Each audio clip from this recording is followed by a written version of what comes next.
at the town voting this last week or so, we had a town citizen come in and challenge the town on the issue of 664-17. The right to put political signs out here on town land. And so I have written a letter and answer, looking to the selectmen to sign it. And it says basically, thank you for bringing this issue up.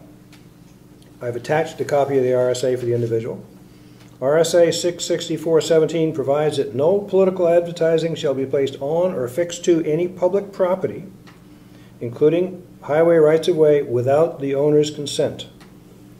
In this case, where the town is the owner of the property at issue, the town, i.e. the selectmen, may allow political advertising on that property. Next paragraph. The town of Brookfield has always provided space for political advertising on town land.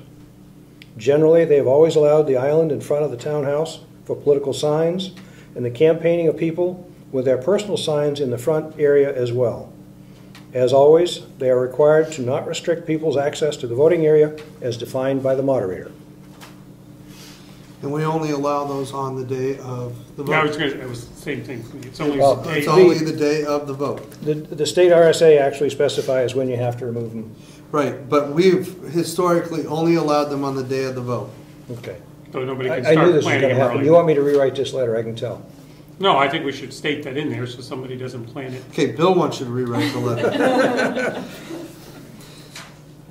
You know, I don't... Mr. Chairman? Sorry. Point of interest. Mr. Peckham. I don't remember the RSA because I'm getting too old to remember these things. Nonsense. RSA is very clear that once one has voted and given his name to the town clerk, after he's marked his ballot, he must give his ballot to the moderator to place in the ballot box. Okay? Mm-hmm. And we've defended that. There's several people in town that would like to put their own ballot in. Watching the early returns from Dixville Notch, the moderator, Mr. Tillotson, placed his ballot in the ballot box, and everyone thereafter placed their ballot in the ballot box. So I've got to bring this to Bill Marsh's attention, and he should bring it up to the moderator's convention or meeting this month. I thought that was very interesting. I also noticed some of that taking place in other states, but in our state, obviously it is not allowed. Yeah. The reason is by handling it, you can tell if there's one copy or 3 copies or whatever. It's to guarantee the honesty and accuracy of the voting. And Dick But is dead people entirely can correct. still vote. Pardon? I said dead people can still vote, though. They just have to hand it to the moderator. Anyway, I was going to, when you sign this, there'll be a copy for our files, Okay. a copy for the individual involved, Yep. and a copy for the moderator. Okay. That's right. So everybody will have, and the town's policy will be established. We just have to rewrite the letter. You're too I kind. think Rich had. Rich, you have a question? I'm sorry, I didn't understand the conclusion of that letter. Are you allowed to post them or not Yes. on town The selectmen are property? saying you have permission. Okay, you are saying yes. Yes. On the day of the election. Let's put it this way. For the last 30 years, we've done it this way. I cannot see any reason to change it. And we, the selectmen, are allowed to make this decision, and we've made That's why one. I just couldn't tell what the policy was from that letter. We just wanted to have clarification on this, and, you know, this is how we've done it for 30 years. It's there. Is it? It Yeah. says you authorize it or it's allowed? Yes. Okay. But In this case, where the town is the owner of the property at issue, the town, i.e. the selectmen, may allow political. May allow. Will you allow? Yeah, and then I go on to say, we've always done it. You'll continue to do it. Whatever. day of the election only, though. Hey, this is a town. You can't be too specific. You got to leave us some wiggle room. He's trying to be a politician. And we appreciate the person bringing us the information. It was really it's fine. caused a little flurry of action as we tried to resolve it, but it's good. Along that little flurry of action, sometime between the end of the counting of all the votes and the next morning, we've got about a 6-foot cut in our carpet out here, all the way through. Heckman's Flooring is coming in to re-glue it for us. I don't know when, but when they get to it. It's not even a straight cut. Not even a straight cut. No, it's a zigzag. I have a letter here from Mr. Peckham. It's okay if I read it? Sure. He says, since my term of service on the Brookfield ZBA expires in 2012, I'm informing you that I do not desire and will not, nor will I accept reappointment to same. It is my understanding that as of the town meeting in March 2012, I will no longer be an effective member of the ZBA. Thank you for your consideration. Now, as you're serving through town meeting time. Correct. And That's my desire. I have a question. I mean, when does your term technically end? when Dick Marsh announces the results of the election. No, I was just thinking that the new person can't be sworn in for so many days. 5 days. 5 days. Okay. And I just didn't want, I wondered if it ran until to that time the new person was sworn in. It does. The only question is, do I answer the phone? Personal opinion? No. Bill is entirely correct, because there's a period where you can be challenged. That's right. The It's 5 days. town clerk cannot swear people in until the period of challenging is over, at which point she swears them in, and then I'm off the hook. Because I know we technically, yeah, it's over on that day, but I kept thinking about it. Okay, let me just go through my stack. I got that. Should have a special meeting there. Got Got a that. couple meetings in between. Yeah, there you go. Slim 3 or 4 in. On Wednesday, Get a lot done. Thursday. Oh, I made copies of the school district's report of the student residency list. And so everybody can look at it, from town clerk, tax collector, selectman. We have to pay for every name on here. So if you find a name on here that doesn't belong there, please let me know. And I'll pass it on to the school district and we can get the name off, because each name costs us a lot of money.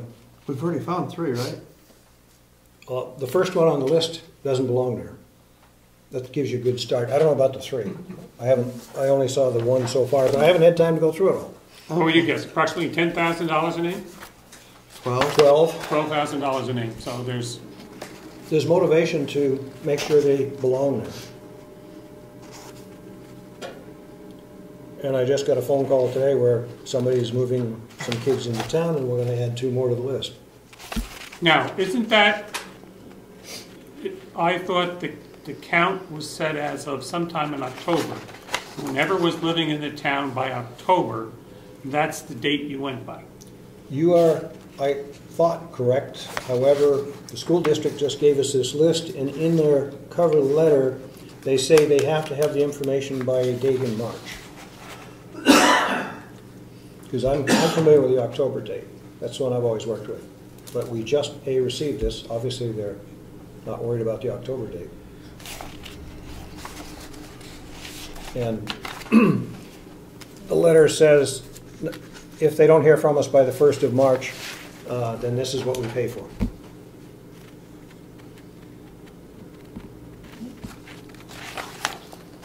So you can get rid of 3 and pick up 5. So goes both ways. Anyway, I just wanted to bring it up because it is a very important document. Bill, do you have anything else? No. Clifton? Nope. How about anybody in the audience before I go to the mail? I have 2 hands up. Go ahead. Go ahead. Tomorrow 9 a.m. the Carroll County Commissioners meeting is at 95 Water Street in up at the county administration office. It's tomorrow at 9 a.m. There's also on Thursday at 7 p.m. the Stratford Regional Planning Commissioners meeting. If anybody wants to go to any of these meetings, see me after, and I can arrange drives. Thank you. Thank you. I guess I probably should have done this under public comments, but tomorrow morning, I'll be making my 3rd trip to the Legislative Office Building and speaking to representatives on a House Bill 1402, part of the agricultural small farm bill about milk, selling raw milk in New Hampshire, and it was supposed to be raw milk and raw milk products. And there's been, Health and Human Services have been citing cease and desist orders to small farms and threatening $500 to $1,000 a day fine. So there's an amendment in front of them now to try to straighten this out. I'm kind of way out of my element when I go over to speak over there, but I need to testify and get it out, because it's really more than about the sale of my ability to sell my farm products. It's about your choice whether or not you want to buy stuff. It's about the freedom of choice. And they're trying to, we're going up against the State Ag Commission. They're against this because they're bigger farmers. They don't want to, they got to play by a different set of rules, and they're just trying to snuff the small guy out. So I would encourage all of you to, there was 22 of us the other night had a meeting, and we formed an official group called the Micro Farmers of New Hampshire, and we're going to put up a website, keep track of this stuff, because we need all the help we can get fighting these, the FDA's there, with banter back and forth, and they're trying to tell you how bad all these farm fresh products are, and it's, Well, you don't know how to take care of yourselves, and you don't know how to make decisions for yourself, and There's no pesticides on them. oh, I know, but you can get deathly sick. There's no extra nutritional value unless, you go through the big corporations. Yeah. So just, I'll let you guys know more about it when we get further going, but look it up. Look, it's House Bill 1402, it's an amendment to that. And like I said, it's not about my rights to sell what I raise. It's more about my choice and your choice to buy what you want to buy. So, One more time, House Bill what? 1402. 1402.